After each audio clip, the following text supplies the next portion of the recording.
कुरान कह रहा है फलौला इज़ा बलगतिल हुल्कुम व अंतुम हिनइज़िन तंजुरून। ऐ मेरे बंदो, जब किसी की जान निकलने का टाइम आता है और तुम अपनी आंखों से देख रहे हो कि वो मर रहा है, व नहनु अक़रबु इलैहि मिनकुम वलाकिन ला तुबसिरून। और ऐ लोगों, तुम मरने वाले की चारपाई के करीब में बैठे हो, तुम्हें ऐसा लग रहा है कि उससे सबसे ज्यादा करीब में तुम बैठे हो, जबकि तुमसे ज्यादा करीब अल्लाह है। अल्लाह तबारक व तआला तुमसे ज्यादा करीब है। मरने वाले की सांस कितनी चल रही है अल्लाह को मालूम है, उसकी हार्ट बीट कितनी चल रही है तुम्हें कंप्यूटर पे देखना पड़ रहा है, अल्लाह को सब मालूम है। वो तुमसे ज्यादा करीब है मरने वाले। फलौला इन कुंतुम गैर मदीनीन तरजिऊनहा इन कुंतुम सादिकीन। अगर तुम्हें ऐसा लगता है कि मरने वाला तुम्हारा बहुत खास था, बाप था, माँ था, माँ थी, भाई था, कोई भी था, और तुम्हें ऐसा लगता है कि तुम्हारे ऊपर कोई शक्ति नहीं है, कोई ताकत नहीं है, कोई पावर नहीं है, तो जरा तुम मरने वाले को मौत से बचा करके रखा है। तुम्हारे पास ताकत है, ये क्षमता है, ये पावर कि तुम मरने वाले को मौत से बचा सको? नहीं बचा सकते। ऐ दुनिया के बड़े बड़े डॉक्टरों, तुम्हारी मेडिकल साइंस फेल है। ऐ दुनिया के इंजीनियरों, तुम्हारी इंजीनियरिंग फेल है। ऐ दुनिया के बड़े बड़े साइंसदानों, तुम्हारी साइंस ने घुटने टेक दिए हैं। मौत का किसी के पास कोई इलाज नहीं है, मौत का इलाज नहीं है। और ये मौत अल्लाह ने बनाई इसीलिए ताकि हमें पता चले कि हम परमानेंट यहाँ रहने के लिए। बच्चा स्कूल में एग्जाम दे रहा है, उसको टाइम दिया गया 2 घंटे के अंदर तुझको एग्जाम पूरा करना है। बच्चा लिख रहा है, लिख रहा है, लिख रहा है। जैसे ही 2 घंटा पूरा होने वाला है, टन से घंटी बजी, और जैसे ही घंटी बजी एग्जामिनर आए, चल भाई चल कॉपी जमा कर। आप लाख बोल दें मास्टर साहब, सर मैडम मेरा क्वेश्चन बाकी है, मुझे सवाल और करना है, मैडम कॉपी छीन लेंगी, टीचर कॉपी छीन लेगा, क्योंकि तेरा टाइम पूरा हो चुका है। दुनिया में तो हमें मालूम है कि हमें एग्जाम में 2 घंटा मिला है, जिंदगी के एग्जाम में हमें कितना टाइम मिला है हम नहीं जानते। मेरे साथ मैं अभी आ रहा था कार से, रास्ते में चंद नौजवान बाइक पर जा रहे थे और उनके अपोजिट साइड में कुछ लड़कियां जा रही थी नकाब में। तो वो नौजवान लड़के जो बाइक से, मुझे लग रहा है एक बाइक पे 4-5 लड़के बैठे थे, तो धड़ाम से बाइक उनकी गिर गई जमीन पे। तो हमारे ड्राइवर साहब ने हंसते हुए कहा कि मौलाना साहब पता है ये बाइक से क्यों गिरे हैं? मैंने कहा क्यों गिरे हैं? कहा उनकी नजर लड़कियों के ऊपर। ये आज हो रहा है, एक्सीडेंट हो रहे हैं। इंसान गलत काम करने की वजह से, गलत चीजों को देखने की वजह से एक्सीडेंट भी कर जाता है। ये नौजवान याद रखे मेरी ये बात कि इस बात की क्या गारंटी है कि आप बुढ़ापे तक जिंदा रहेंगे। इसी जवानी में कोई बैठ करके मस्जिद में अल्लाह को याद कर रहा है और कोई बैठ करके किसी लड़की से मोबाइल पे बात कर रहा है। इसी जवानी में कोई बैठकर अल्लाह के सामने हाथ फैला के अपने गुनाहों से तौबा कर रहा है और माफी मांग रहा है, और कोई बैठ करके शराब पी रहा है, चरस पी रहा है, गांजा पी रहा है, नशा कर रहा है। दुनिया में एग्जाम देने वाले को पता है 2 घंटे में मेरी कॉपी छीन ली जाएगी, 3 घंटे में मेरी कॉपी छीन ली जाएगी। जिंदगी के इम्तिहान में हमको तो ये भी मालूम नहीं कि मौत का फरिश्ता कब आएगा और हमारी कॉपी छीन ली जाएगी। अरे हम तो इस बात की गारंटी भी नहीं दे सकते कि आज मियां बाजार के इस प्रोग्राम में हम रात में तकरीर सुन रहे थे। अब्दुल गफ्फार साहब 500 किलोमीटर का सफर तय करके आए थे, हमें तकरीर सुना रहे थे। सुबह तकरीर सुनने के बाद हम घर में जाएंगे, सही सलामत अपने घर में पहुंच पाएंगे, हम तो इस बात की गारंटी भी नहीं दे सकते। इसी बिहार से सटा हुआ झारखंड का इलाका है, जामताड़ा का इलाका है, प्रोग्राम चल रहा था मेरा, तकरीर करके मैं निकला और यही हमारे पटना के ड्राइवर साहब हमको लेके गए थे। तकरीर करके हम जब वहां से 12 बजे के करीब निकले हैं, तकरीबन 20 किलोमीटर आगे बढ़े, फोन आया जलसे वालों का, मौलाना साहब हमारे गांव में बहुत बड़ा हादसा हो गया। क्या हो गया? बोले एक लड़का जो आपसे तकरीर के पहले मिलने भी आया था, स्टेज के पास भी आया था, आपसे मुसाफा भी किया था, मिला भी था, हाफिज कुरान था, 2 छोटे छोटे बच्चों का बाप। तकरीर सुनने के बाद वो लड़का बाइक उठाता है गांव जाने के लिए। जलसा गाह से बहुत दूर नहीं, 5-6 किलोमीटर दूर उसका गांव था। मेन रोड पर पहुंचता है और जैसे ही वो रोड क्रॉस करने लगता है, सामने से रात का समय तक पिकअप आती है पूरी रफ्तार के साथ और उसकी गाड़ी को ठोक देती है। जवान लड़का, हाफिज कुरान लड़का, उलमा से मोहब्बत करने वाला, 2 छोटे छोटे बच्चों का बाप ऑन द स्पॉट इंतकाल कर जाता है। उसकी बीवी ने भी कि नहीं सोचा होगा मेरा शौहर तो तकरीर सुनने जा रहा है, वापस आएगी तो उसकी लाश आएगी, मैं बेवा हो जाऊंगी। उसके बच्चों ने नहीं सोचा था हमारे अब्बा तो तकरीर सुनने जा रहे हैं और ज्यादा दूर भी नहीं जा रहे हैं। मेरे प्यारे साथियों, माफ करना आसान काम नहीं। आपके इसी सीमांचल के इलाके में मैं कई मरतबा 500 किलोमीटर का सफर, कभी पटना से पूर्णिया, कभी पटना से किशनगंज, कभी पटना से अररिया, कभी पटना से कटिहार का सफर रात में तय करता हूं। डर भी लगता है, रिस्क भी है। कभी ट्रेन पकड़नी है, सुबह 4 बजे मुझे पटना से ट्रेन पकड़नी है। जलसे वालों को तो अपना मसला रहता है।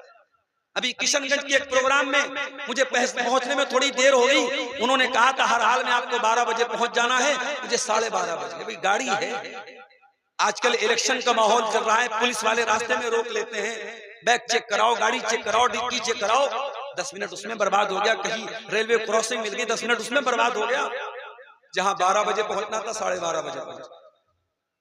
पब्लिक बहुत सारी जा चुकी थी। जलसे वाले भड़क गए। जब तक मुझे बुला रहे थे शेख साहब, हजरत जी, मौलाना साहब, अब तो मैं बहुत बड़ा विलेन बन गया साहब, मैं तो बहुत बड़ा जो है उनके लिए गद्दार बन गया। आपकी वजह से हमारा जलसा फ्लॉप हो गया और हमारी पब्लिक चली गई, हमारा चंदा कम हुआ, ये है और वो है। तकरीर के बाद बिठा के कहने लगे मौलाना आपको हरजाना देना। शर्म नहीं आती? चुल्लू भर पानी में डूब नहीं मरते, क्यों बुलाते हो उलमा को जब तुम उनकी इतनी इज्जत नहीं कर सकते? चंद मिनट में अगर किसी वजह से किसी आलिम को आने में देर हो जाए तो तुम्हारी ज़बानें क्यों नहीं कांप जाती ये कहते हुए मौलाना से तुम हमको हरजाना दे। तुमने उनको खरीदा हुआ है, तुमने उनकी तिजारत की। बेशर्मो, बेगैरतो। अभी भी उस इंसान का ऑडियो मेरे व्हाट्सएप पर मौजूद है, वो हमको ऑडियो में मैसेज करके कह रहा है कि आपको हरजाना देना पड़ेगा। कभी कभी आंखों से आंसू आ जाते हैं मेरे प्यारे। मैं दोपहर में मदरसे से चलता हूँ, बगैर खाए पिए पटना आता हूँ, पटना से नॉन स्टॉप गाड़ी चला करके कभी कटिहार, कभी अररिया, कभी पूर्णिया पहुंचता हूँ। अभी एक गांव में प्रोग्राम था, रात में पहुंचा, खाने के लिए खाना आया, ठंडा खाना बिल्कुल। मैंने कहा भाई मेहमान को बुलाए हो, आलिम को बुलाए हो, कम से कम खाना तो गर्म कर सकते। कहा हमारे यहाँ ऐसे ही, ये आपकी मेहमान नवाजी, ये इज्जत है। मेरे प्यारे साथियों, हम जान हथेली पे रख के चलते हैं। आपको इन मुकर्रिरीन का, इन उलमा का पैसा नजर आता है, इनकी कुर्बानियां नजर नहीं आती। अरे अगर ये मैदान छोड़ दिया जाए तो क्या काम करने के और पैसा कमाने के और रास्ते नहीं? क्या तकरीर करके कोई करोड़पति बन जाएगा? शर्म आनी चाहिए। आज अवाम तो अवाम, मैं देखता हूँ सोशल मीडिया पर उलमा भी ताने कसते हैं, आवाजें मारते हैं, और इन उलमा को जो बेचारे तकरीर कर रहे हैं इनको न जाने क्या क्या सुनाते हैं। मेरे भाइयों, मैं सबके दिल को टटोल नहीं सकता, सबकी नीयतों को मैं टटोल नहीं सकता, मगर मैं इतना जानता हूं हर आदमी मुदर्रिस नहीं बन सकता, हर आदमी मुकर्रिर नहीं बन सकता, हर आदमी के बस की बात नहीं मदरसे में पढ़ा सके, हर आदमी के बस की बात नहीं स्टेज पे तकरीर कर सके। हर इंसान की अपनी सलाहियत है मेरे भाई, जिसकी जैसी सलाहियत है उसको वैसी इज्जत दो, वैसा एहतराम दो। हम ये नहीं कहते कि आप हमारा एहतराम करो, मगर किसी की कुर्बानी और किसी की मेहनत पर यूं पानी न फेरो मेरे प्यारे साहब। जिंदगी और मौत का कोई ठिकाना नहीं। मेरे कितने दोस्त हैं, इसी तकरीर के मैदान में सफर करते करते कोई एक्सीडेंट हुआ, इंतकाल कर गया। मैं कई बार तकरीर में बयान कर चुका हूं। मुंबई का हमारा एक साथी था, मुंबई की एक मस्जिद का इमाम पूना में तकरीर करने गया और सुबह फजर की नमाज पढ़ाना था। जल्दीबाजी में उसने पूना से एक जो वहां गाड़ी चलती है शेयरिंग पर, उस गाड़ी में सवार हुआ और पूना से मुंबई के रास्ते में इतना खतरनाक एक्सीडेंट हुआ कि लाश के परखच्चे उड़ गए। सर कहीं है, जिस्म कहीं है, बॉडी कहीं है, लाश पहचानने में नहीं आ रही। हम तो नहीं जानते मेरे भाई कब कौन सी ट्रक आए और हमारी कार से टक्कर हो जाए और हम खत्म हो जाएं। हम तो जान हथेली पे रख के चलते हैं और हम इसलिए चलते हैं कि आप हमें ताने मारे, हमारे बारे में ये कहे कि साहब ये मौलाना, ये तकरीर करने वाले उलमा, ये तो आलिम के नाम पे कलंक हैं। और एक साहब ने यहां तक लिखा कि इनको भाड़े पे बुलाया जाता है और जब भाड़े पे बुलाया जाता है तो जब टाइम दिया जाए तब आपको तकरीर करनी पड़ेगी, आप अपनी मर्जी के मालिक नहीं।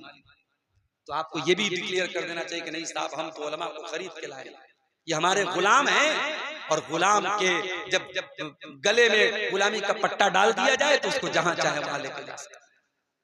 अल्लाह ताला हम सब पर रहम करे मेरे प्यारे साथी। जिंदगी का कोई भरोसा नहीं है मेरे साथी।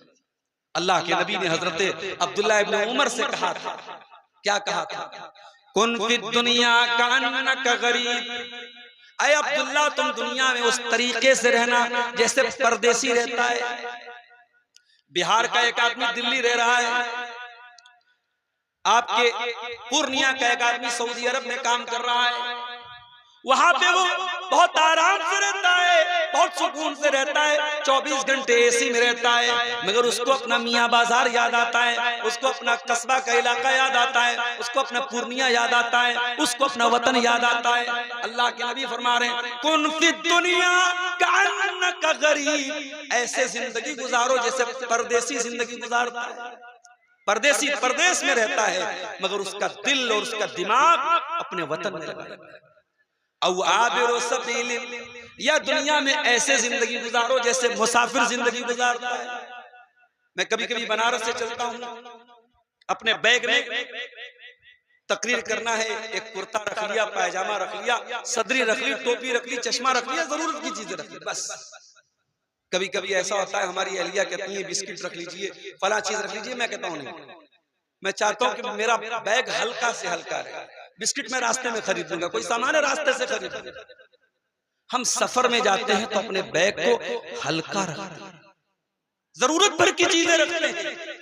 अल्लाह के नबी ने कितनी प्यारी बात की, फरमाया कुन फी दुनिया कान्नका गरीबुन औ आबिरु सबील। ऐ मेरे साहबी तू दुनिया से दिल न लगाना, दुनिया को सब कुछ न समझ लेना। दुनिया में ऐसे रहना जैसे परदेसी रहता है या मुसाफिर रहता है। अपने दुनिया के बैग में उतना ही सामान रखना जितनी तुझको जरूरत है। दुनिया से जरूरत से ज्यादा दिल मत लगाना, दुनिया को जरूरत से ज्यादा अहमियत मत देना।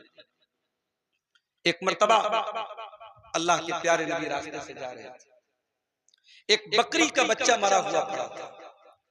अल्लाह के नबी चूंकि उस्ताद थे और उस्ताद जो होता है वो थ्योरी से भी समझाता है और प्रैक्टिकल भी समझाता है।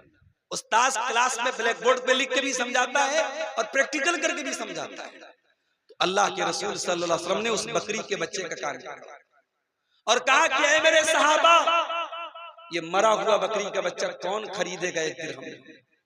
सहाबा ने कहा अल्लाह के नबी, मरा हुआ बकरी का बच्चा मुर्दार हो चुका है, बेकार हो चुका है, कौन खरीदेगा? कोई नहीं खरीदेगा।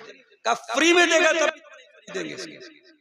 आपने फरमाया लद्दुनिया अहबरु अलल्लाहि मिन ज़ालिक। ऐ मेरे सहाबा, अल्लाह की नजर में दुनिया की हैसियत इस मरे हुए बकरी के बच्चे से ज्यादा नहीं है।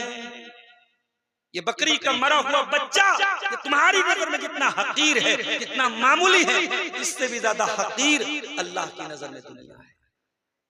वही दुनिया जिसे कमाने के लिए, जिसे पाने के लिए हम सुबह से शाम तक लगे रहते हैं।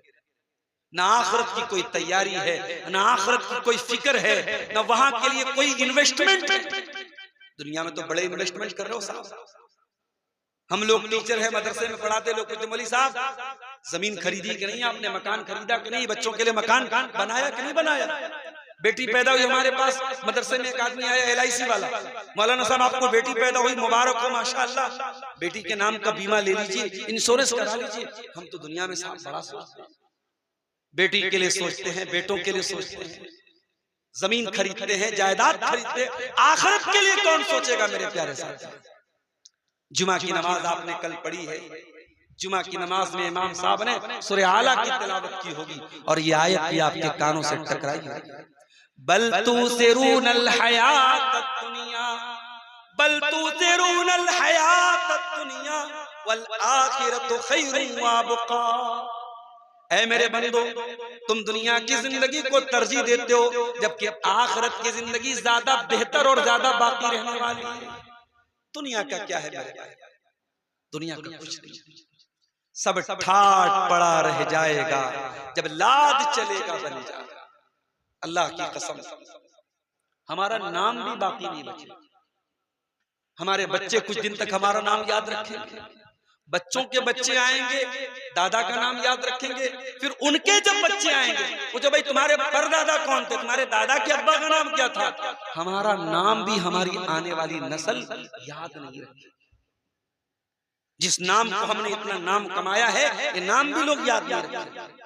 हमारी जमीनों पर कोई और कब्जा कर लेगा, हमारे घर में कोई और रहेगा, हमारा पैसा कोई और ले लेगा, हमारा कुर्ता किसी गरीब को दे दिया जाएगा, हमारी टोपी किसी गरीब को दे दी जाएगी, हमारी चारपाई पे कोई और सोएगा, हमारी बेवा से कोई और शादी कर लेगा, हमारे घर में कोई और रहेगा। क्या है ये हकीकत दुनिया की मेरे साथ।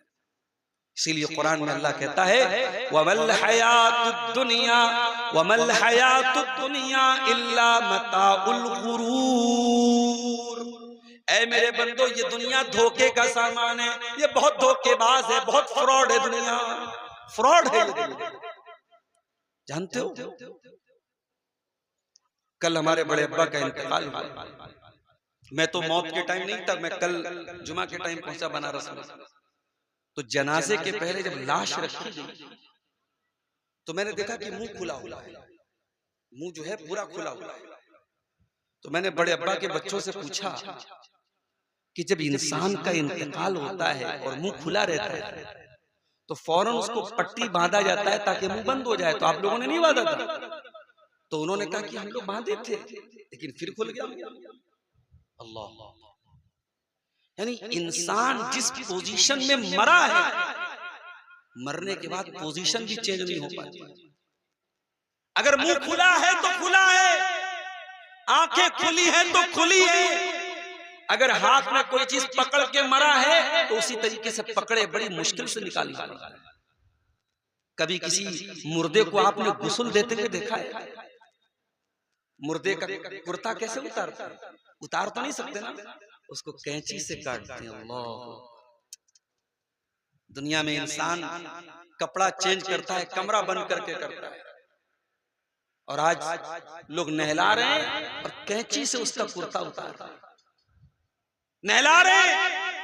दुनिया में लक्स से नहाता था, लाइफ बॉय से नहाता था, सिंथॉल से नहाता था, उसका फेवरेट साबुन था। और अब तो साबुन का भी दौर चला गया, अब वो बॉडी वॉश आ रहा है, बॉडी वॉश से लोग नहा रहे हैं। दुनिया में बॉडी वॉश से नहाता था, साबुन से नहाता था, शैम्पू से सर धोता था, फेस वॉश से चेहरा धोता था, दाढ़ी के लिए वो अलग क्या बोलते उसको, बियर्ड लोशन लगाता था। क्या क्या हमारे नौजवान बेचारे जो शौकीन किस्म के, सब जानते होंगे कितनी तरीके के लोशन आते हैं। धूप में निकलता तो सन क्रीम लगाता था, जाड़ा आता तो विंटर क्रीम लगाता था, गर्म पानी से नहाता था। आज मर गया, कोई पूछने वाला नहीं कि भाई ये मर गया है, जाड़े का मौसम है, चलो इसको गर्म पानी से नहला दो, गीजर के पानी से नहला। कोई पूछने वाला नहीं, कोई नहीं पूछने वाला है। अरे ये तो लक्स से नहाता था, लक्स लाओ, सिंथॉल लाओ, लाइफ बॉय लाओ, बॉडी वॉश लाओ, फेस वॉश लाओ, नहीं, बस नहला दिया जाता है। दुनिया में कपड़ा पहनता था, ब्रांडेड कपड़ा पहनता था। अभी मुझसे किसी नौजवान ने कहा मौलाना आप शेरवानी नहीं पहनते? मैं सदरी पहनता हूँ, शेरवानी कम पहनता हूँ। शेरवानी में झंझट थोड़ा ज्यादा है, लेकिन शेरवानी अच्छी लगती है, खूबसूरत लगती है। दुनिया में इंसान कितने महंगे महंगे कपड़े खरीदता है, कितने महंगे बनारस में साड़ी बनती है।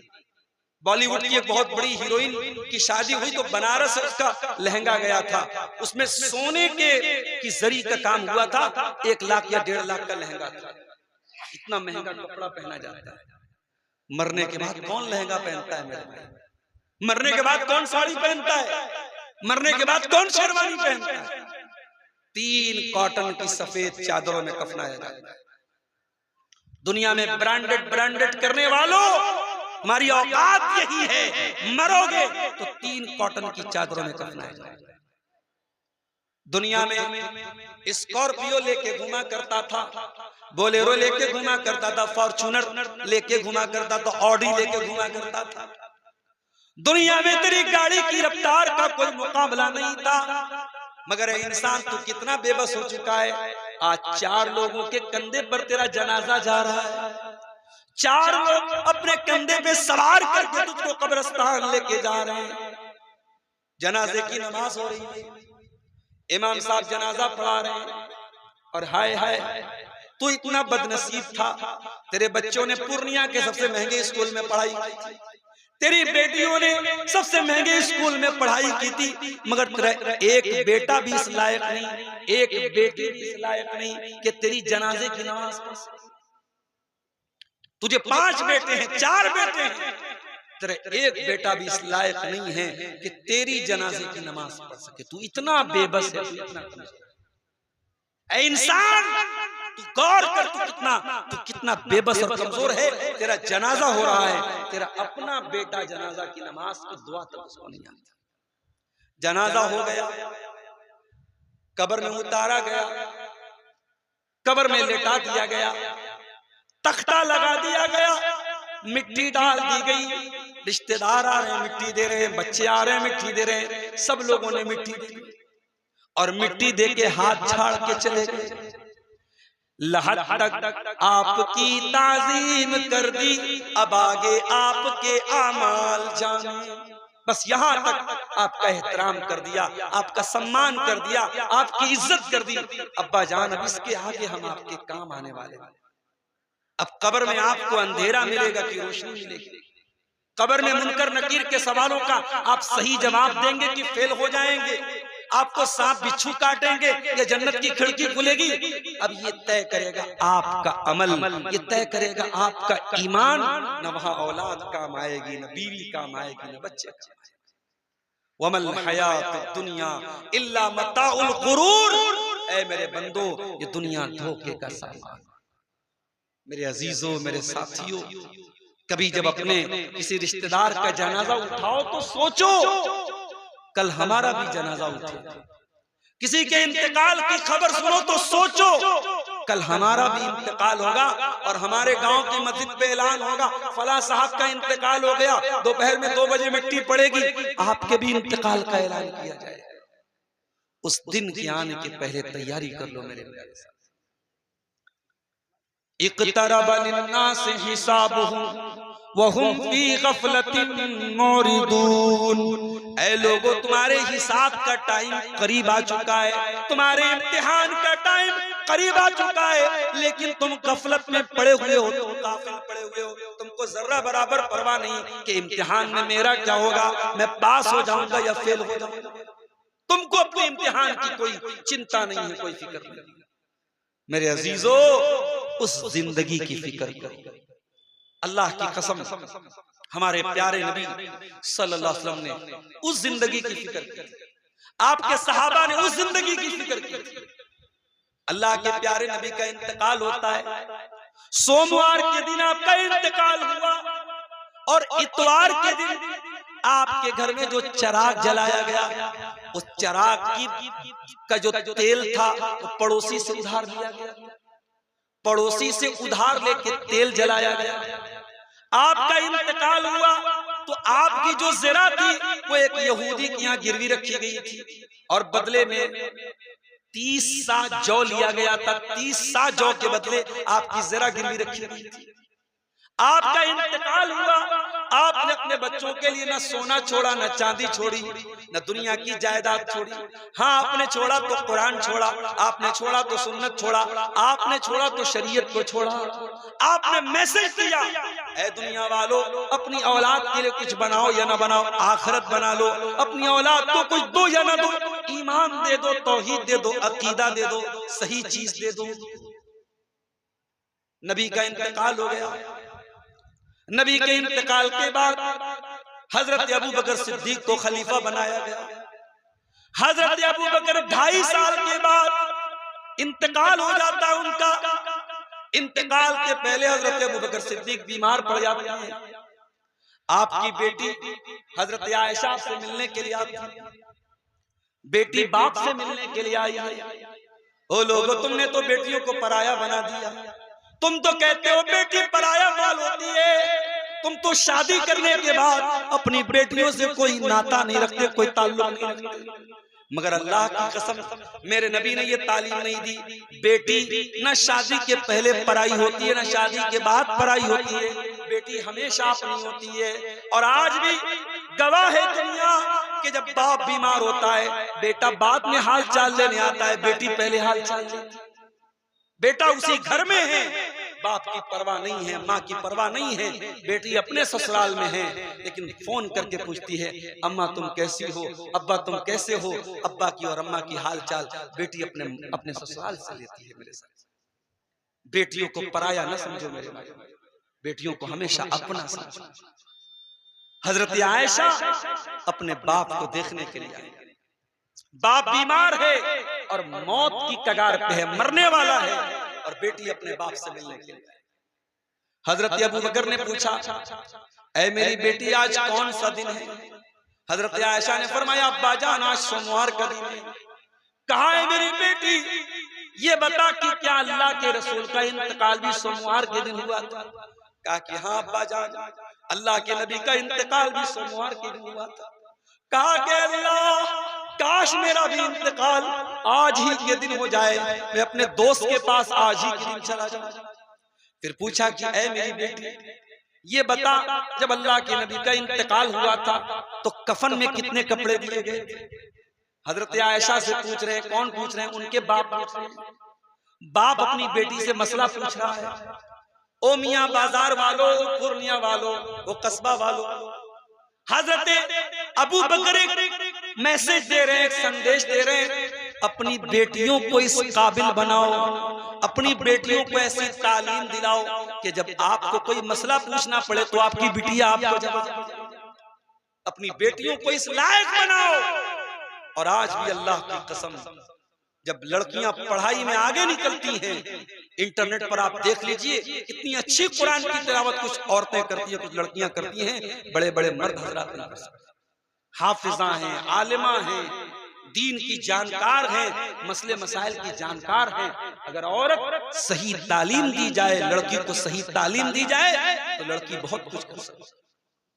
आज आपने लड़कियों को दीन की तालीम नहीं दी। आपकी मस्जिद है, गांव की जुमा हो रहा है, जरा सीने पर हाथ रख के बताओ कि आपकी जामा मस्जिद में औरतों का इंतजाम है। सीमांचल की अक्सर मस्जिदों में मैंने देखा लेडीज का इंतजाम नहीं है। क्यों नहीं है भाई? अहले हदीसों का गांव है, शेरशाबादियों का गांव है, क्यों नहीं है? क्या नबी के जमाने में जुमा की नमाज में औरतें नहीं जाती थी मस्जिद? मैं बार बार ये बात कहता हूँ कि जलसे में औरतों को बुला लेने से और ये मेला ठेला कर देने से औरतें दीन नहीं सीखेंगी। आप आधा घंटे का जुमा का खुतबा भी अगर उनको पाबंदी से सुनाएंगे, उनको दीन की बहुत मोटी मोटी बातें समझ में आ जाएंगी। हजरत आयशा से उनके बाप पूछ रहे हैं, ऐ मेरी बेटी ये बता कि अल्लाह के रसूल के कफन में कितने कपड़े थे।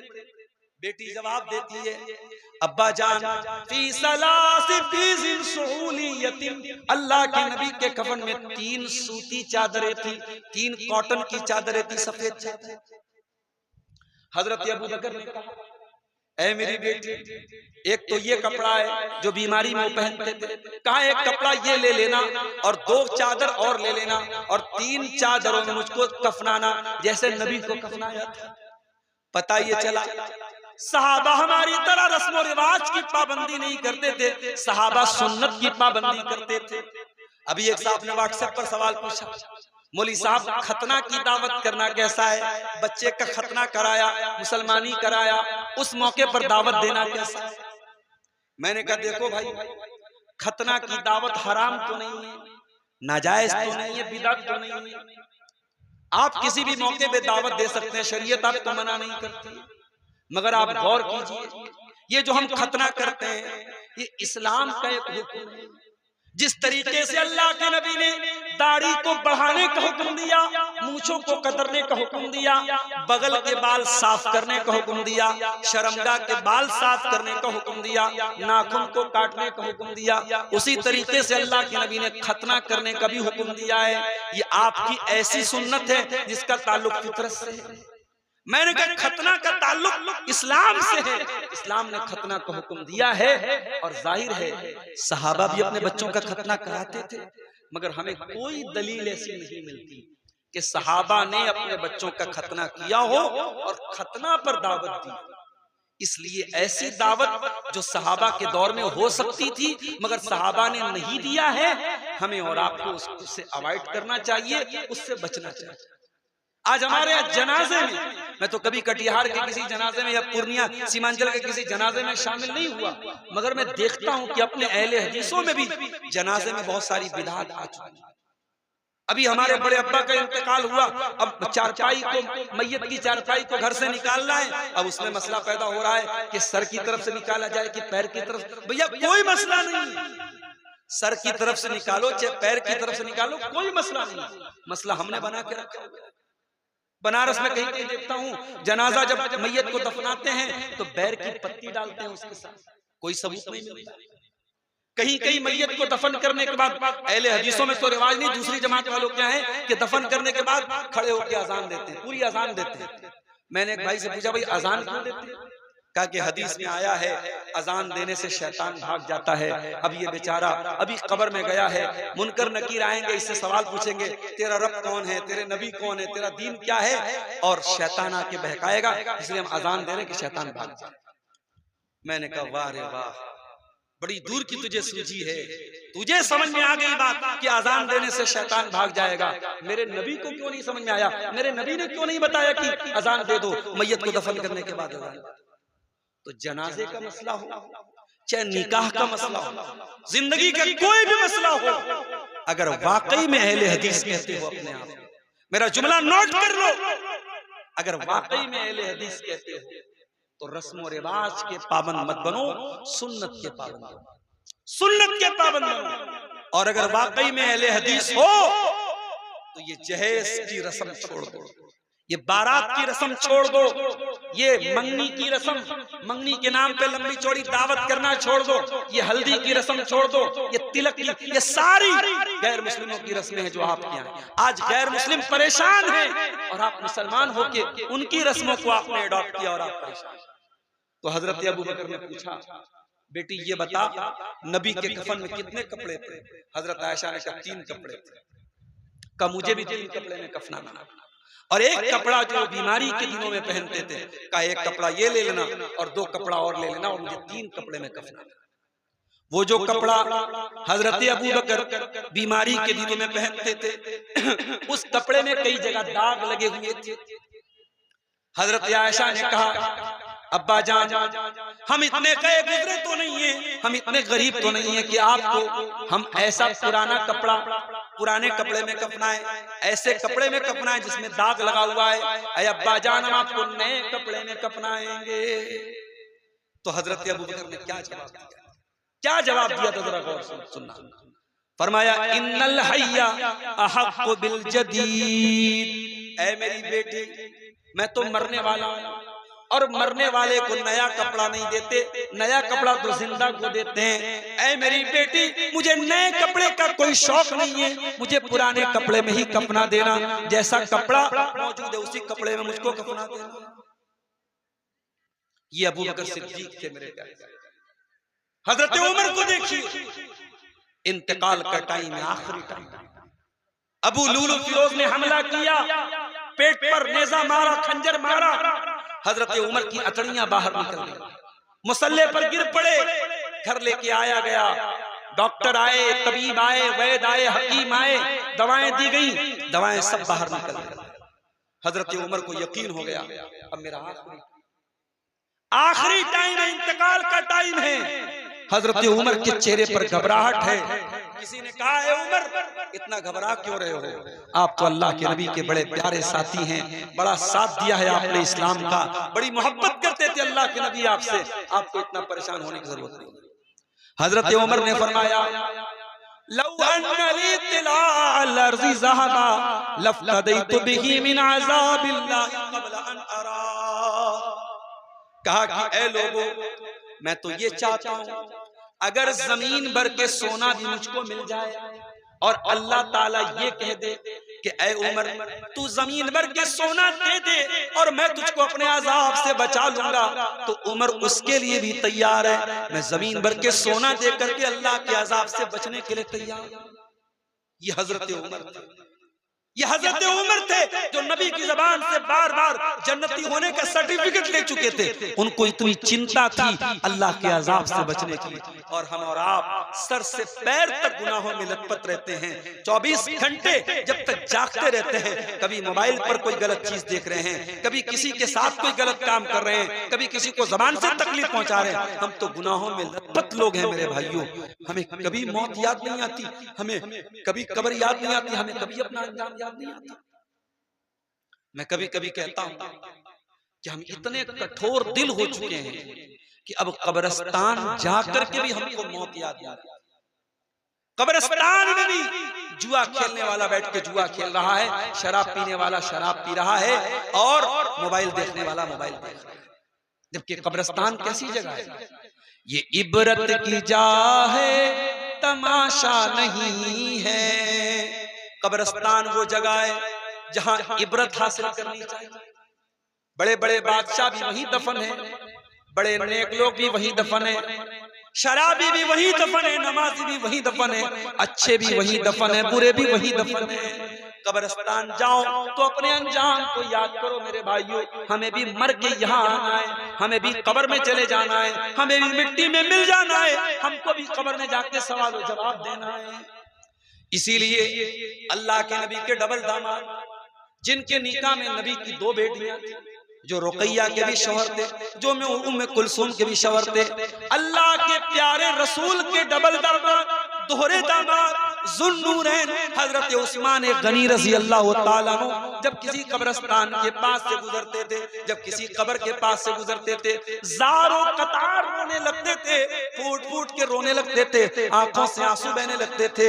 किसी ने पूछा ऐ उस्मान, जन्नत की बात आती है तो आप रोते नहीं है, जहन्नम की बात आती है तो आप रोते नहीं है, ऐ उस्मान कब्र को देख करके क्यों रोने लगते हैं? उस्मान गनी कहते हैं ओ लोगों, मैं क्यों न रोऊं, मैं कब्र को देख के क्यों न रोऊं? मैंने अपने नबी को ये फरमाते हुए सुना है इन्नल कब्रा अव्वलु मिन मंजिलिन मिन मनाजिलिल आखिरा, बेशक ये कब्र आखिरत की पहली मंजिल है। जिसने इस मंजिल को पार कर लिया उसके लिए आगे की मंजिलें आसान हैं।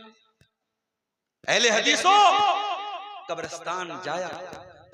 मैं ये नहीं कहता अजमेर जाओ, मैं ये नहीं कहता कि ये बड़ी बड़ी पक्की जो मज़ारें बनी है वहां जाओ, अपने कब्रिस्तान जाओ, अपने गांव के कब्रिस्तान जाओ और देखो तुम्हारी माँ वहीं दफन है, तुम्हारे दादा वहीं दफन है, तुम्हारा बाप वहीं दफन है। उनको देख करके अपनी मौत को याद करो। उस्मान गनी कहते हैं मैं कब्रिस्तान को देखता हूँ तो मुझे वो हदीस याद आ जाती है। अल्लाह के नबी ने कहा कब्र आखिरत की पहली मंजिल है, जो इस मंजिल से बच गया उसके लिए आगे की मंजिलें भी आसान।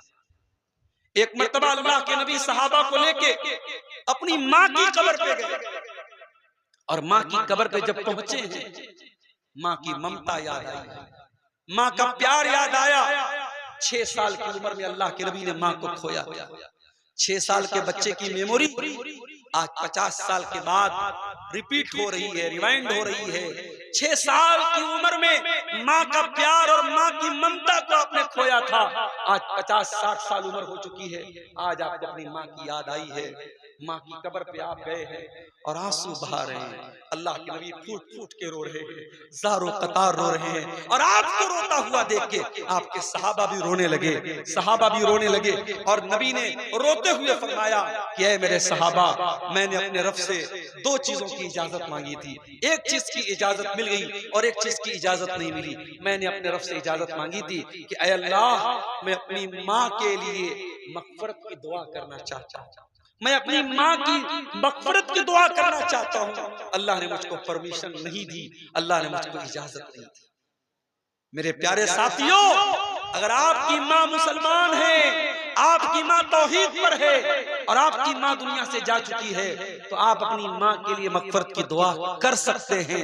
नबी को भी अपनी माँ के लिए मग़फ़िरत की दुआ करने की इजाजत नहीं मिली, आपको वो इजाजत मिली है अगर आपकी माँ ईमान वाली और मुसलमान औरत थी। ये कितने बड़े नसीब की बात है। अपनी किस्मत पे नाज करो, अपने नसीब पर फख्र करो कि अल्लाह ने आपको भी मुसलमान बनाया और आपके माँ बाप को भी मुसलमान बनाया। नबी ने फरमाया, मैंने अपनी माँ की मग़फ़िरत की दुआ मांगी, अल्लाह ने मुझको इजाजत नहीं दी। फिर मैंने दूसरी इजाजत मांगी कि ऐ अल्लाह, मैं अपनी माँ की कब्र पे जाना चाहता हूँ, अल्लाह ने मुझको इजाजत दे दी। फज़ूरुल क़ुबूर, ऐ लोगों, तुम भी कब्रिस्तान जाया करो और मुर्दों की कब्र पे जाया करो, वहां जाने से तुमको आखिरत की याद आएगी। मेरे प्यारे साथियों, कब्रिस्तान जाया करो और सोचो कि कब्र में हमसे जब सवाल जवाब होगा तो हम क्या जवाब देंगे। हमारे हाथों में कोई नेकी नहीं है, हमारे नामे अमाल नेकियों से खाली है। न हम नमाज पढ़ने वाले, न हम रोजा रखने वाले, न हम अल्लाह की राह में ज्यादा सदका खैरात करने वाले। हमारा क्या अंजाम होगा मेरे प्यारे साथियों। एक आखिरी हदीस सुना के बाद खत्म करता हूँ। अल्लाह के प्यारे नबी, एक अंसारी सहाबी की मैयत थी, जनाजा था और जनाजे को कब्र में उतारा जा रहा था। अल्लाह के नबी अपने सहाबा के साथ बैठे हुए थे। अचानक आपने कब्र को देखा और आप रोने लगे। अल्लाह के नबी ने कब्र को देखा, रोने लगे। इतना रोए हत्ता बल्ल सरा, आपके आंसुओं से वहां की जमीन भीग गई। और आपने कब्र की तरफ इशारा करके फरमाया, ले मिसले हाज़ा फ़अइदू या इख़वानी, ऐ मेरे सहाबा, इस कब्र में तुम सबको जाना है, हम सबको जाना है, इस कब्र की तैयारी करो। ओ मेरे प्यारे भाइयों, नबी ने हमें और आपको ये पैगाम दिया है, दुनिया की जिंदगी में कब्र की तैयारी कर लो, दुनिया की जिंदगी में आखिरत की तैयारी कर लो। वहां दोबारा कोई चांस नहीं मिलेगा। जो तुम्हें तैयारी करना है यही करना है, वहां जाने के बाद कोई दोबारा चांस नहीं मिलेगा। अल्लाह कुरान में कहता है, जब जहन्नमी जहन्नम में चले जाएंगे, वहुम यस्तरिक़ून फ़ीहा रब्बना अख़रिजना मिन्हा नामल सालिहन ग़ैरल्लज़ी कुन्ना नामल। जब जहन्नमी जहन्नम में जाएंगे, चीखेंगे, चिल्लाएंगे और कहेंगे, ऐ अल्लाह, एक बार तू जहन्नम से हमको निकाल दे। हम वादा करते हैं, हम प्रॉमिस करते हैं, ऐ अल्लाह, हम अब दोबारा कोई गुनाह नहीं करेंगे, कोई पाप नहीं करेंगे, अच्छा अमल करेंगे, नेक अमल करेंगे, मस्जिदों में दान देंगे, मदरसों में दान देंगे, सदका करेंगे, खैरात करेंगे, नमाज पढ़ेंगे, ज़िना नहीं करेंगे, शराब नहीं पिएंगे, वो बड़ी बड़ी बातें करेंगे। अल्लाह फरमाएगा, अवलम नुअम्मिरुकुम मा यतज़क्करु फीहि मन तज़क्कर वजाअकुमुन नज़ीर। ऐ मेरे बंदो, हमने तुमको पूरा टाइम दिया था। तुम 60 साल दुनिया में रहे, तुम 50 साल दुनिया में रहे, तुम 40 साल दुनिया में रहे, तुमको जवानी मिली, तुमको बुढ़ापा मिला, तुम बहुत कुछ कर सकते थे। अब दोबारा तुमको टाइम नहीं मिलेगा, तुम्हारा गेम ओवर हो चुका है, तुम्हारा टाइम फिनिश हो चुका है, तुम्हारा समय समाप्त हो चुका है। तो मेरे प्यारे नौजवान साथियों, इस जवानी में अल्लाह को राजी करो और अल्लाह से जब बात करो तो ऐसे गिड़गिड़ा के बात करो, ऐसे गिड़गिड़ा के अल्लाह से माफी मांगो जैसे बच्चा अपनी माँ के सामने तड़पता है। मैंने एक वीडियो देखा, एक बूढ़ा हरम में बैठा है, खाने काबा के सामने बैठा है और अल्लाह के सामने ऐसे जोर जोर से हाथ हिला रहा है जैसे कोई बच्चा अपनी माँ से कोई चीज मांगे।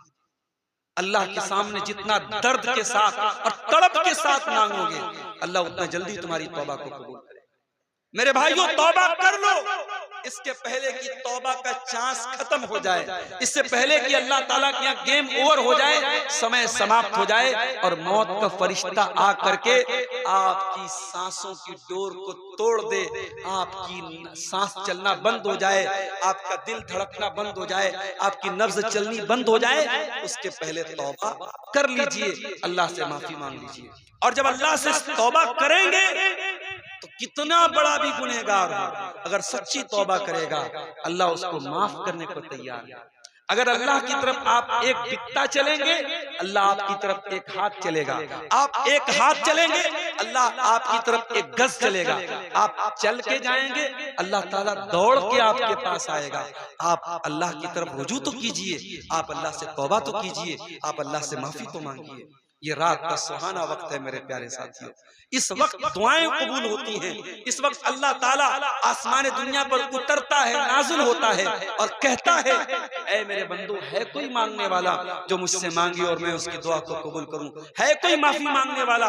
है कोई मग़फ़िरत तलब करने वाला जिसकी मैं मग़फ़िरत कर दूं? इस सुहाने टाइम में मेरे प्यारे साथियों, घर जाके मोबाइल में न लग जाना, रील्स न देखने लगना, गुनाहों के बाजार गर्म न कर देना। इस सुहाने वक्त में अगर मौका मिले घर जाना और वजू करके, फजर का टाइम भी बहुत ज्यादा नहीं बचेगा, घर जाके आप अल्लाह के सामने रोने लगना, गिड़गिड़ाने लगना, माफी मांगना, तौबा कर लेना। और क्या पता कि वो तौबा के जो आंसू निकलेंगे आंखों से, वो आंसू हमारे गुनाहों की सारी आग को बुझा देंगे। दुनिया के किसी पानी में वो पावर नहीं है, तो तौबा के आंसुओं में जो पावर है मेरे प्यारे साथियों। अल्लाह के नबी ने फरमाया, ला यलिजुन नार रजुलन बका मिन खशियतिल्लाह, वो इंसान जिसकी आंखों से अल्लाह के खौफ से आंसू बहता हो, वो इंसान जहन्नम में नहीं जा सकता है, वो आंखें जहन्नम में नहीं जाएंगी। अपनी आंखों को रोने की आदत डलवाओ मेरे भाइयों, अपनी आंखों से अल्लाह की बारगाह में आंसू बहाने की आदत डालो। दुआ है रब्बे करीम से रब्बुल आलमीन हमें और आपको नेक अमल करने की तौफीक अता फरमाए। रब्बुल आलमीन हमें जिंदगी में ही मौत के बाद की तैयारी की तौफीक अता फरमाए। रब्बुल आलमीन हमें कब्र के अंदर की जो जिंदगी है, उस जिंदगी को बेहतर बनाने की हमें तौफीक अता फरमाए। अल्लाह हमारी कब्र की मंजिलों को आसान फरमाए, अल्लाह मैदान महशर की मंजिलों को आसान फरमाए। रब्बुल आलमीन इस इदारे के लिए आज का यह प्रोग्राम हुआ है, इस इदारे को मजीद तरक्की अता फरमाए और हमें तौफीक दे कि हम इस इदारे को हम तरक्की दें, इस इदारे का साथ दें और इस इदारे से जो बच्चे और बच्चियां पढ़ें, अल्लाह ताला उन्हें दीन का सच्चा खादिम बनाए। रब्बुल आलमीन हमें से जो बीमार हैं उनको शिफाए कामिला अजला अता फरमाए, जो रोजी रोटी से परेशान हैं अल्लाह उनके कारोबार में बरकत नसीब फरमाए, जिनके माँ बाप दुनिया में हैं अल्लाह उनको अपने माँ बाप की खिदमत करने की तौफीक दे, और जिनके माँ बाप दुनिया से जा चुके हैं अल्लाह उनके माँ बाप की मग़फ़िरत फरमाए। आपके स्टेट में इलेक्शन होने वाला है, मैं बगैर किसी पार्टी का नाम लिए हुए यही दुआ करूंगा, अल्लाह इस स्टेट में, इस राज्य में, इस सूबे में ऐसी हुकूमत लाए जो इंसानियत के साथ चले, न्याय के साथ चले, जस्टिस के साथ चले, जो लोगों के साथ अन्याय न होने दे, अत्याचार न होने दे, जो लोगों को उनकी मूलभूत सहूलतें दे, जो लोगों को खुशहाल जिंदगी गुजारने के लिए जो है तैयारी करे। अल्लाह ताला इस स्टेट को, इस सूबे को अल्लाह ताला ऐसे हुक्मरान अता फरमाए।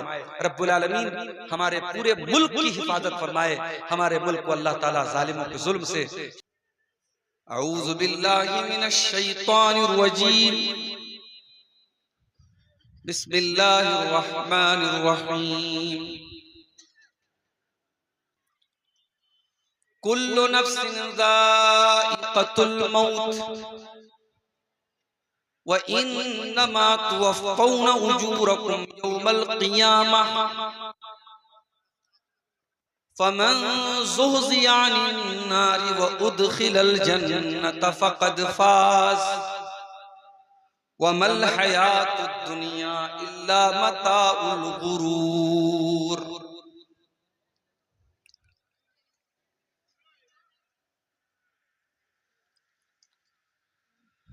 ख्वाबे गफलत में सोए हुए मोमिनों,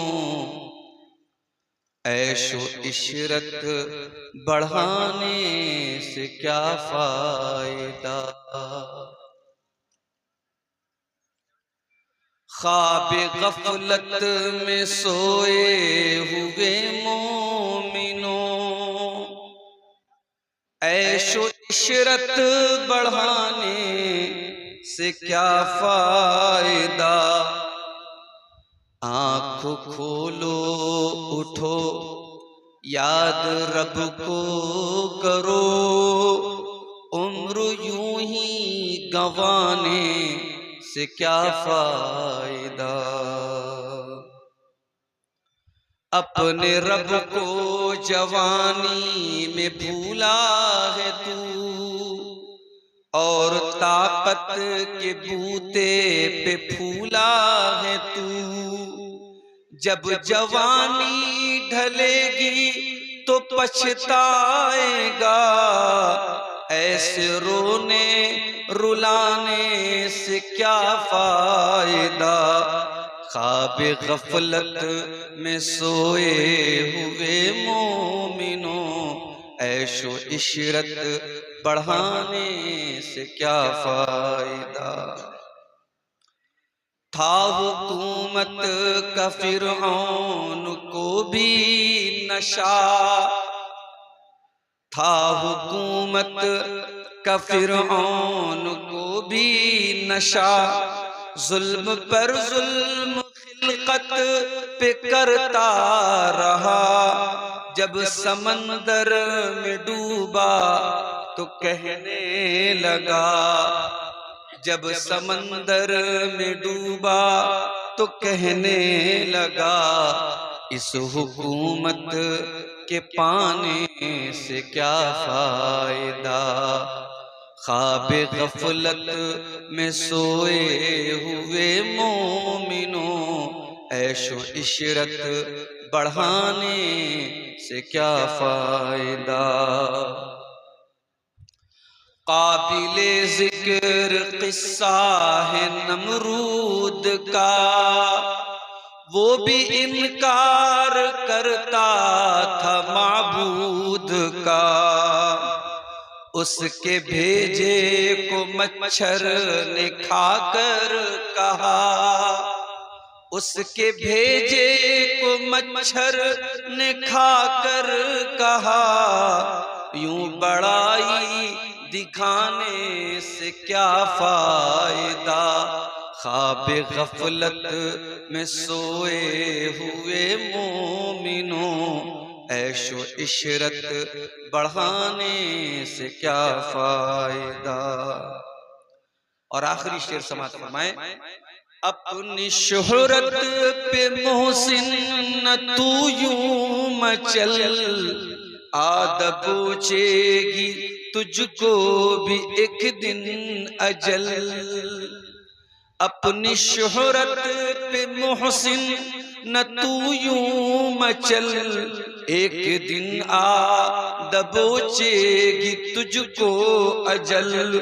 रूह को साफ कर नेक आमाल कर, रूह को साफ कर नेक आमाल कर, सिर्फ जाहिर बनाने से क्या फायदा। ख्वाब गफलत में सोए हुए मोमिनों, ऐशो इशरत बढ़ाने से क्या फायदा। सदर मुहतरम उलमाए किराम, मुहतरम बुजुर्गों, नौजवान साथियों, माँ और बहनों, प्यारे बच्चों, आपके इस गांव में जिसको शायद मियां बाजार के नाम से जाना जाता है, डॉक्टर जमाल साहब की दावत पर चौथी मर्तबा हाजिर होने का मौका नसीब हो रहा है। मुझसे पहले शेख नूरुल इस्लाम रहीमी साहब बंगला जुबान के बड़े अच्छे मुकर्रिर और इस इलाके में प्रोग्रामों में चंदा करने के लिए भी खास तौर से वो जाने जाते हैं। अपने मखसूस अंदाज में वो तकरीर कर रहे थे और आप हजरात उनके हाथों पे मदरसे का ताउन कर रहे थे। इससे पहले कि मैं अपनी तकरीर को आगे बढ़ाऊं, मैं आपसे ये गुजारिश भी करूंगा कि आप हजरात इस इदारे का ताउन जरूर करते हुए यहां से जाएंगे। जो जिससे जितना हो सकेगा, माए बहनें हो या मर्द हजरात हो, मदरसे का प्रोग्राम है, मदरसे के ताउन के लिए हुआ है। बड़े खर्च और बड़ी मेहनतों के बाद प्रोग्राम होता है। चुनाव का माहौल था, बीच में डॉक्टर जमाल साहब से बात हुई तो ऐसा लगा कि शायद प्रोग्राम कैंसिल हो जाए, लेकिन हिम्मत और हौसले से काम लिया, परमिशन लेकर के प्रोग्राम हुआ। और शायद परमिशन भी 1 ही बजे तक का मिलता है और मैं अभी तकरीबन 12:15 बजे आपके इस गांव में पहुंचा। मैं दुआ करता हूं अल्लाह ताला से, अल्लाह ताला हम सबको सही बात कहने की, सुनने की और उस पर अमल करने की तौफीक अता फरमाए, आमीन। मेरे भाइयों, अल्लाह ताला ने दुनिया का निजाम कुछ ऐसा बनाया है कि रोजाना यहां कोई पैदा हो रहा है, कोई आ रहा है, कोई जा रहा है। कोई नया बच्चा पैदा हो रहा है दुनिया में और कोई इंसान दुनिया से मर रहा है। ये सिस्टम है इस कायनात का, ये निजाम है, ये व्यवस्था है इस वर्ल्ड की, इस कायनात की अल्लाह ताला ने बनाई है। जुमेरात को मैं एक प्रोग्राम था मेरा कटिहार में, सुबह बनारस से निकला, मेरी बहन के यहां डिलीवरी हुई, बच्चा पैदा हुआ। खुशखबरी आई, मेरे पास फोन आया कि आप मामू बन गए हैं, भांजा हुआ है आपको। मैंने अल्लाह का शुक्र। शाम को मैं कटिहार पहुंचा, मगरिब बाद एक और फोन आया घर से। मेरे वालिद के बड़े भाई, मेरे बड़े अब्बू 2 महीने से तकरीबन बीमार चल रहे थे। 75 साल के करीब उनकी उम्र थी, बिस्तर पड़े हुए थे, बीमार थे, उनके इंतकाल की खबर। अब आप सोचिए कि एक ही दिन में, एक ही परिवार और खानदान में सुबह एक बच्चे के पैदा होने की खबर आ रही है और शाम को एक इंतकाल की खबर आ रही है। जिंदगी इसी का नाम है मेरे भाई। कहीं खुशी है, कहीं गम। खुशी के साथ दुनिया में हजारों गम भी होते हैं। जहां बजती है शहनाई, वहां मातम भी होता है।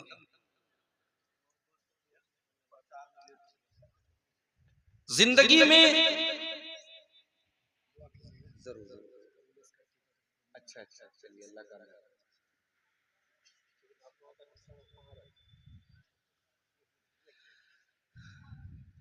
जिंदगी में दोनों तरीके के सुख हैं, दुख हैं, धूप है, छांव है, दोनों हमारे साथ। और हम ये सोचे कि हमारी जिंदगी में कभी दुख ना आए, कभी आंखों से आंसू ना आए, कभी रोने की नौबत ना पड़े, तो ये इस दुनिया में पॉसिबल नहीं है। जिंदगी है तो प्रॉब्लम्स आएंगी, समस्याएं आएंगी, दिक्कतें आएंगी मेरे प्यारे साथी। इसीलिए अल्लाह ताला कुरान करीम में फरमाता है, लक़द खलक़नल इंसान फी कबद, हमने इंसान को मशक्कतों में पैदा किया है। इंसान जब तक दुनिया में जिंदगी गुजार रहा है वो संघर्ष करता है। बस करो भाई, जिसको लगाना था पहले लगाना था, ये बीच में डिस्टर्ब करने का कोई मतलब नहीं। हमने इंसान को ऐसा बनाया है वो जिंदगी में हमेशा संघर्ष करता रहेगा, स्ट्रगल करता रहेगा। इंसान बचपन से लेके जवानी तक, जवानी से लेके बुढ़ापे तक, जब तक कब्र में नहीं चला जाए उसकी जिंदगी में स्ट्रगल, संघर्ष कायम रहेगा मेरे प्यारे। इंसान की ये तमन्ना कि मुझे सब कुछ मिल जाए, ये तमन्ना तमन्ना ही रहेगी, कभी पूरी नहीं हो सकती। इसीलिए अल्लाह के प्यारे नबी फरमाते हैं, लौ काना लिब्ने आदम वादियान मिन ज़हबिन लबतगा सालिसन, अगर आदम के बेटे को, इंसान को सोने के 2 पहाड़ भी दे दिए जाएं, सोने के 2 पहाड़ भी अगर इंसान को दे दिए जाएं, इंसान के लालच का घड़ा भरने वाला नहीं है, इंसान की तमन्ना पूरी होने वाली नहीं है, इंसान का मुंह बंद होने वाला नहीं है। 2 सोने का पहाड़ मिल जाए तब इंसान कहेगा शायद तीसरा भी कहीं से मुझको मिल जाए। वला यमलउ जौफम ने आदम इल्ला तुराब, और इंसान के मुंह को अगर कोई चीज बंद कर सकती है तो कब्र की मिट्टी बंद कर सकती है। जब तक कब्र में नहीं चला जाएगा तब तक ये सिलसिला चलता रहेगा मेरे प्यारे। इसीलिए अल्लाह कुरान के 30वें पारे में फरमाता है, अल्लाकुमुत तकासुर हत्ता ज़ुरतुमुल मक़ाबिर, ऐ मेरे बंदो, ज्यादा पैसा कमाना है, ज्यादा नाम कमाना है, ज्यादा शोहरत कमाना है, ज्यादा खूबसूरत बनना है, ये और ज्यादा और ज्यादा और ज्यादा, इस लालच ने तुमको पागल कर दिया, अंधा कर दिया। भाई भाई को क्यों कत्ल कर देता है, पड़ोसी पड़ोसी की हत्या क्यों कर देता है, सरकारी नौकरी पाने के लिए बेटा अपने बाप को मार देता है। इसी धरती पे हम और आप, अल्लाहुमुत तकासुर, ऐ मेरे बंदो, तुमको ज्यादा की चाहत ने, अधिक पाने की चाहत ने तुमको पागल कर दिया है। हत्ता ज़ुरतुमुल मक़ाबिर, जब तक तुम कब्रिस्तान में नहीं चले जाओगे, जब तक तुम मर नहीं जाओगे, तब तक ये सिलसिला चलता रहेगा। इंसान मरता है, क्या लेके जाता है? मेरे बड़े अब्बा का इंतकाल हुआ, आज उनके 4 बेटे हैं, 7 बेटियां हैं, पोते हैं, पोतियां हैं, नवासे हैं, पूरा खानदान है। मर गए, वो इंतकाल हो गया, पूरा घर आज रो रहा है, आंसू बहा रहा है, मगर हमारे पास इसका कोई सॉल्यूशन नहीं है, इस समस्या का कोई समाधान नहीं है। हम मरने वाले को बचा नहीं सकते। हमारे पास दौलत का अंबार है, जमीन है, जायदाद है, प्रॉपर्टी है, सोना है, चांदी है, सब कुछ है, लेकिन अगर हमारा कोई अपना दुनिया से जाने वाला है, उसकी मौत का फैसला हो चुका है, तो हम रोक नहीं सकते। इसीलिए अल्लाह कुरान में कहता है, फलौला इज़ा बलगतिल हुल्क़ुम व अंतुम हीनइज़िन तंज़ुरून, ऐ मेरे बंदो, जब इंसान की जान हलक तक पहुंच जाती है, जब इंसान की जान निकलने का टाइम आ जाता है, व अंतुम हीनइज़िन तंज़ुरून, और तुम अपनी आंखों से देख रहे हो, तुम्हारा बाप मर रहा है, तुम्हारी माँ मर रही है, तुम्हारा भाई मर रहा है, तुम्हारा रिश्तेदार मर रहा है, तुम मरते हुए अपनी आंखों से देख रहे हो। कभी अगर आपने ये मंजर देखा होगा, कोई आपका रिश्तेदार मर रहा हो और मौत के टाइम आप उसके पास हो। मैंने अपनी माँ को देखा था अपनी आंखों से मरते, मेरे नाना का इंतकाल हुआ था, उस वक्त मैं अपने नाना के पास था। बड़ा भयानक होता है वो मंजर जब हम किसी को मरता हुआ देखते हैं। पल भर में एक इंसान हमारे बीच में था और पल भर में वो इंसान हमसे जुदा हो गया। अभी तक हम ये बोलते हमारा बाप है, हमारे नाना हैं, हमारी माँ है, हमारा भाई है, और पल भर में ये होता है कि हमारा भाई था, है से था होने में चंद सेकंड लगते हैं मेरे साथ।